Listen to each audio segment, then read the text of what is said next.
आप सुन रहे हैं सुनो जिंदगी का सेगमेंट। ये है सुनो कहानी।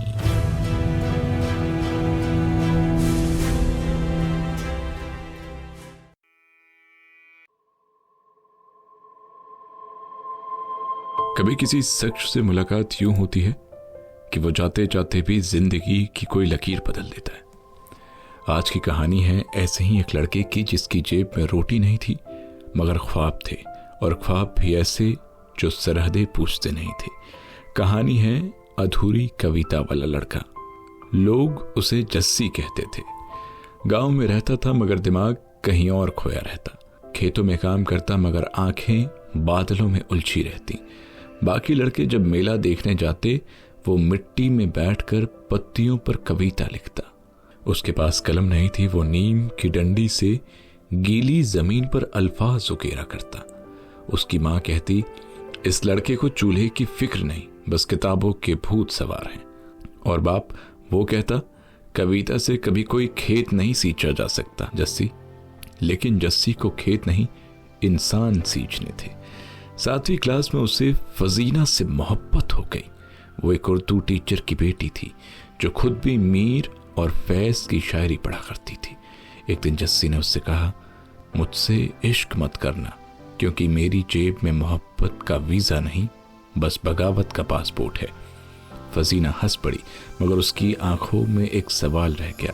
फिर वो स्कूल छोड़ गई, उसकी शादी हो गई कहीं, और जस्सी की पहली नज्म अधूरी रह गई। वक्त गुजरा और जस्सी की नज़्में दीवारों पर दिखने लगी। जुल्म से लड़ो, मिट्टी से इश्क करो और सड़कों को आवाज़ दो।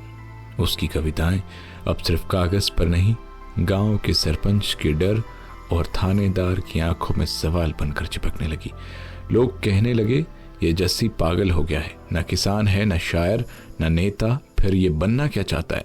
और जस्सी कहता, मैं बस ये चाहता हूं कि मेरी कविता किसी मजदूर के जूते तक पहुंचे और वो कहे, ये लाइन मेरी जिंदगी जैसी है। फरवरी की एक ठंडी रात थी। जस्सी अपनी सबसे नई नज्म लेकर गांव के चौक पर गया जहां वो हर रविवार बच्चों को कविता सुनाया करता। उसी रात 2 नकाबपोश आए और बोले, तू ज्यादा बोलता है और आज के जमाने में चुप रहना सबसे ज्यादा समझदारी है। जस्सी गुस्साया और कहा, चुप रहने से ज्यादा खतरनाक होता है अपने अंदर मर जाना। और फिर 4 गोलियां चली। मगर हैरानी की बात यह थी कि कविता अधूरी नहीं रही।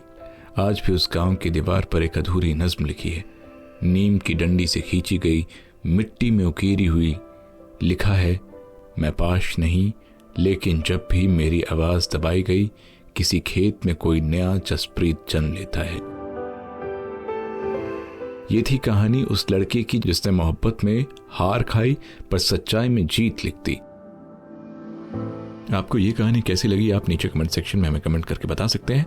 आप सुन रहे थे सुनो जिंदगी का रविवार का सेगमेंट सुनो कहानी। फिर मिलेंगे अगले इतवार एक नई कहानी में जहां अल्फाज हवा में उड़ेंगे और रूह तक उतरेंगे। तब तक ले सुनते रहिए सुनो जिंदगी।